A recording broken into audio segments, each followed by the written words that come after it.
Eh bien, bonjour Mathilde. Bonjour Alizé. Merci d'être ici aujourd'hui. On va parler du breathwork. Tout à fait. Est-ce que tu peux commencer par te présenter, s'il te plaît? Oui, alors du coup, je m'appelle Mathilde, j'ai 29 ans, j'habite à Lyon. Et du coup, je me suis formée au breathwork en début d'année 2023. Et ça fait depuis quelques années que j'ai déjà été entrepreneur, puis salarié, et là, je redeviens entrepreneur. Ok. Et est-ce que tu pourrais nous expliquer comment est venue cette démarche pour que tu assistes à du breathwork? Je parle très bien anglais. Et que tu aies envie d'enseigner cette discipline. Oui, alors en fait, je sais pas si c'est classique, mais en tout cas, le Covid a un peu rebousculé mes pensées, entre guillemets, mon système de croyance, ma façon de voir la vie. Je pense que ça a été le premier déclencheur et j'ai commencé vraiment à m'intéresser à tout ce côté holistique. Et notamment par le breathwork. Donc j'ai commencé avec un praticien à Lyon également. J'ai fait plusieurs sessions avec lui et ça t'a plu et t'as voulu approfondir? Hein? Oui, alors oui, effectivement, ça m'a plu. C'était assez bouleversant la première session, alors que j'attendais pas grand-chose. C'était assez marrant parce que le mec me dit pourquoi vous venez là, et il me dit, je lui dis je sais pas trop pour tester. Il me dit non mais il y a personne qui fait ça. Ah bon? Ouais. J'aurais fait pareil que toi. Et du coup il me dit ça, il me dit il creuse, bon il trouve pas, et finalement la session s'est passée. Et, bon, effectivement il s'est passé des choses, donc ça a été assez bouleversant. Lui il avait une certaine façon de pratiquer, et du coup il m'a redemandé de faire 3 sessions, de s'engager à faire 3 sessions. Évidemment, si tu vas arrêter au bout de une, tu arrêtes, mais voilà. Du coup, j'ai fait 3 sessions avec lui. Et après, j'ai refait une session avec Chloé Bloom. Puis après, je me suis formée avec Chloé Bloom après.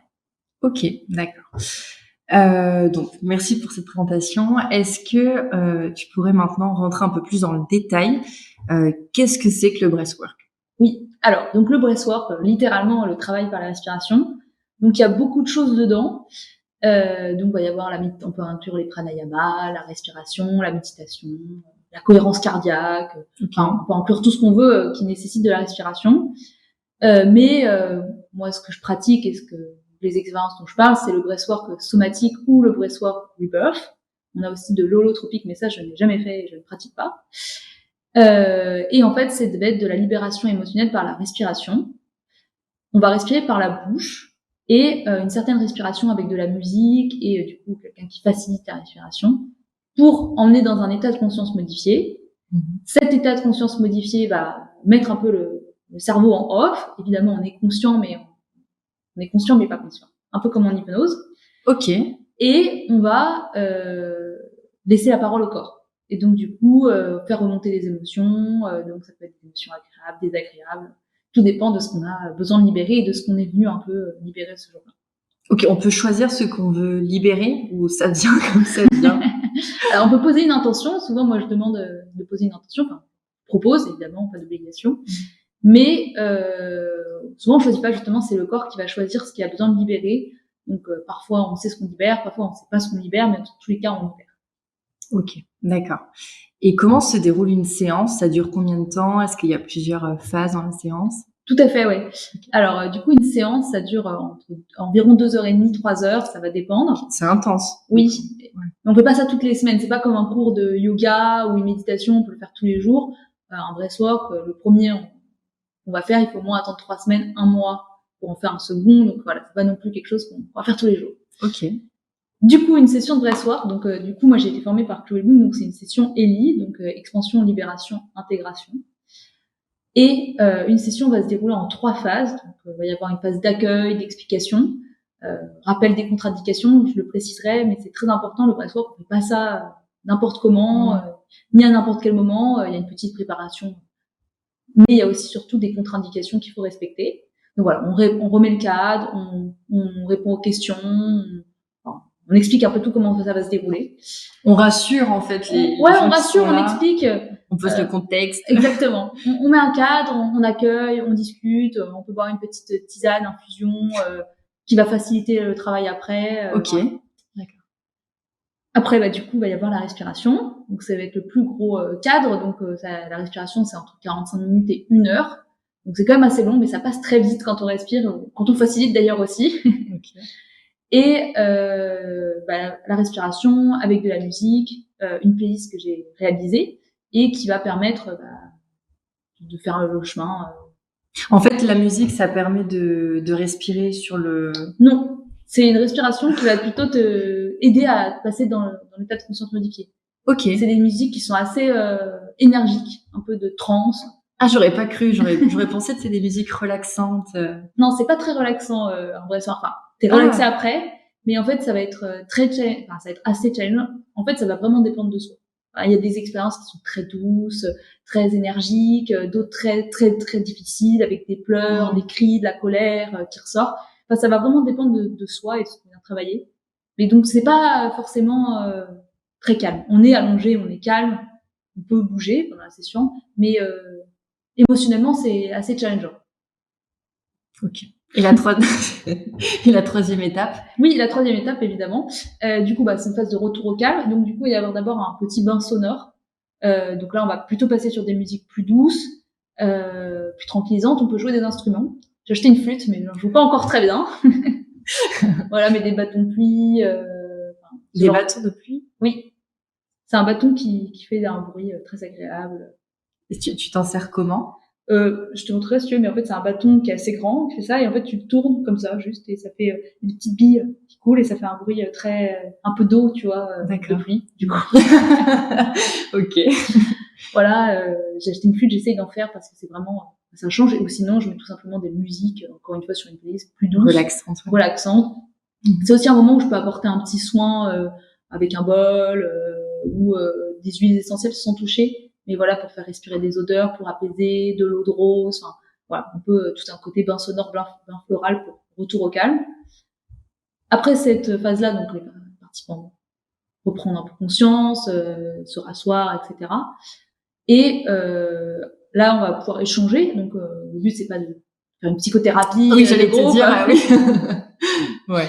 Mais ça va être de faire un petit retour d'expérience, vérifier que tout va bien quand même, parce que parfois ça peut être très challengeant. Donc voilà, vérifier que tout va bien. Si ça va pas, on peut faire des choses pour remettre un peu de joie ou ce genre de choses. Ok, d'accord, oui. Voilà, et après j'explique, du coup, comme j'expliquais, l'intégration.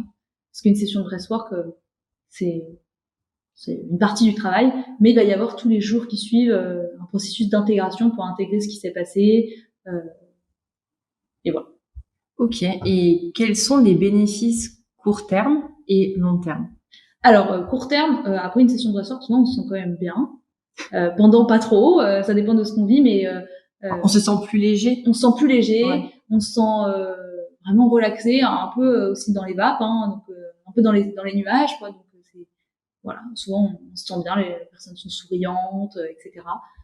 Dans les quelques jours après, on peut être très fatigué. C'est vraiment le processus d'intégration quand on est fatigué, donc c'est le moment d'essayer de se reposer. Évidemment, chacun a ses vies, donc son emploi du temps, donc voilà, du mieux qu'on peut pour se relaxer et se reposer. Oui, laisser le corps se reposer. Voilà, en fait, exactement. Essayer de pas aller faire un marathon. Voilà. Okay. Voilà. Et même si comme je disais, on a le travail, etc., mais prendre un petit temps pour soi, on fait comme on peut, évidemment. Donc, il va y avoir, du coup, cette phase après qui peut être aussi très énergique. Moi, j'ai déjà eu des phases après breathwork où je saute de partout, je suis hyper énergique, mais est-ce que c'est vraiment de l'énergie ou plutôt de l'excitation? Il y a quand même une nuance entre les deux. Donc, bon, dans les jours après. Et après, à terme, on s'est fait de schéma, en fait. On s'est fait, pour moi, de croyances. On libère par le corps, où on prend conscience ou pas de ce qu'on a libéré.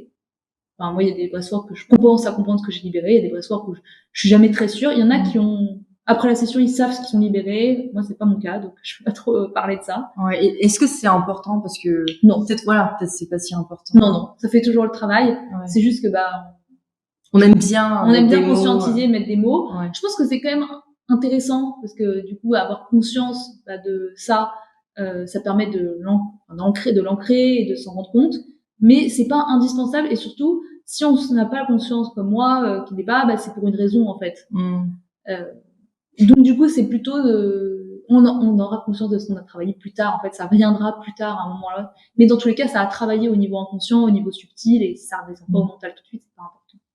Et est-ce que tu sens quand tu as besoin de refaire une session, ou est-ce qu'on peut faire une seule session de breathwork et on voit déjà?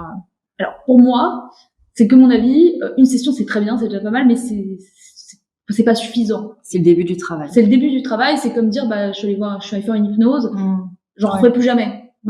Oui, c'est très bien d'avoir fait une séance d'hypnose, mais si on veut faire un travail en profondeur, non, en fait ça suffit pas.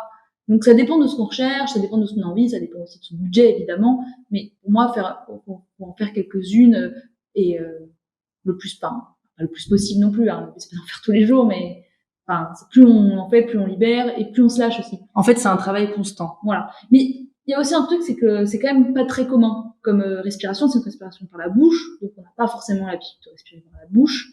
Donc déjà les premières fois, on va aussi, il y a des réactions physiques au breathwork qui sont pas forcément très agréables. On peut avoir chaud, on peut avoir froid, on peut avoir des fourmis dans les mains. Oui. On peut avoir aussi de la vasoconstriction, donc c'est que les membres ils se figent un peu, ils se figent un peu. Donc du coup, c'est tout un nouveau système qu'on connaît pas. En fait, on est dans l'inconnu. Ça nous arrive jamais d'avoir ça. Donc en fait, la première session, on peut être aussi dans un pôle d'ajustement et on va pas se lâcher complètement. Surtout dans nos sociétés pleines de mental, de contrôle, etc. Là, on perd le contrôle. Il y a des symptômes physiques, donc la première session va pas forcément aller tout au bout du truc. Ouais. Et quand commencer et qui ne doit jamais commencer? Alors, commencer quand on a envie. Et comme ça, je vais dire les contre-indications. Ouais. Donc, femme enceinte ou allaitante. D'accord, parce que ça peut en fait, perturber. Quand on respire en breathwork, on va modifier les échanges gazeux dans le corps.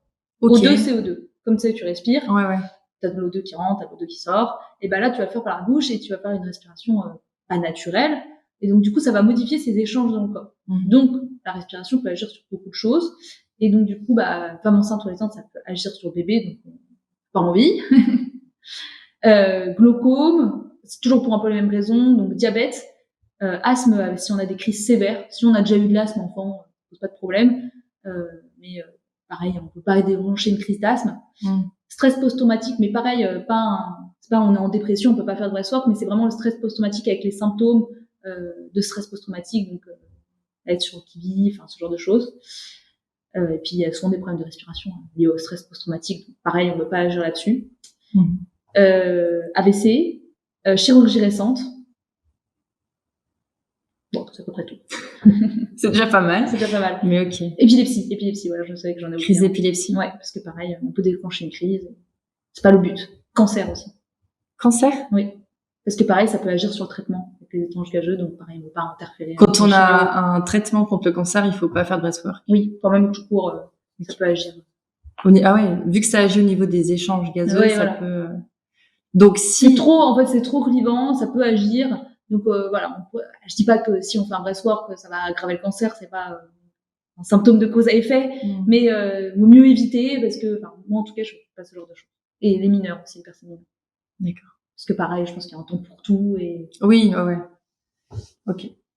Très bien. Donc ça c'était la deuxième partie et la troisième partie c'est plus vraiment toi par rapport à ton travail sur le breathwork. J'ai une question. Est-ce que tu te sens plus alignée ou plus consciente de ton corps ou plus généralement, qu'est-ce que ça t'a apporté dans ta vie, dans ton corps, dans ton bien-être à toi?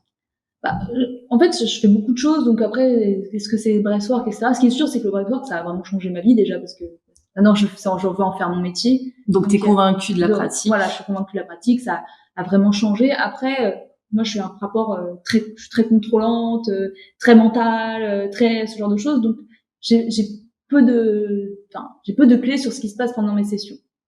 Ce qui est sûr, c'est que je vois que ma vie a complètement changé entre le début de ma pratique de breathwork et aujourd'hui. J'ai eu des sessions aussi qui étaient très très puissantes. Donc là, tu te dis que franchement, c'est pour qu'il t'arrive ça, c'est que vraiment t'as libéré quelque chose. Enfin, tu le sens en fait, tu sais qu'il s'est passé quelque chose. Et en fait, plus tu pratiques, comme je pratique pas mal, je peux pratiquer sur moi. Et du coup, je vois que je vais plus loin, que je me libère, qu'il se passe des choses. Je me libère beaucoup de choses en fait. Donc oui, ça peut beaucoup, mais ça a changé ma vie sur plein de points. Et je vois que dans mon corps, t'as plus conscience de ton corps. Tu l'écoutes plus et tout ça pour mieux être moral, vraiment on se libère quoi.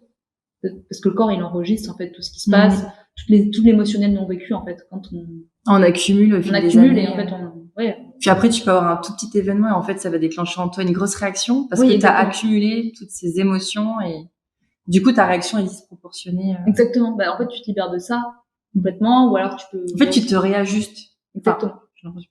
C'est ça. Et Ok. tu fais du transgénérationnel, si tu peux te libérer un peu de transgénérationnel.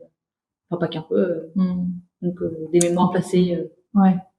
pendant le breathwork. Donc, vraiment, c'est vraiment une super pratique. Ok. Qu'est-ce qu'on peut te souhaiter pour la suite? Quelles sont les choses qui vont arriver pour toi dans les prochains mois? Bah, du coup, je vais être à temps plein sur le breathwork à partir de fin d'année. D'accord. Donc voilà, un succès dans cette voilà, de pouvoir toujours faciliter plus d'espace, de pouvoir m'améliorer dans ma pratique. Je vois bien que finalement le but c'est de m'améliorer, de donner de meilleurs soins, de plus en plus de soins plus puissants, plus profonds, au respirant, on va dire. On respire tous, donc il Voilà. y a du potentiel. Voilà. Ok, bah très bien. Je te remercie. Merci. Merci.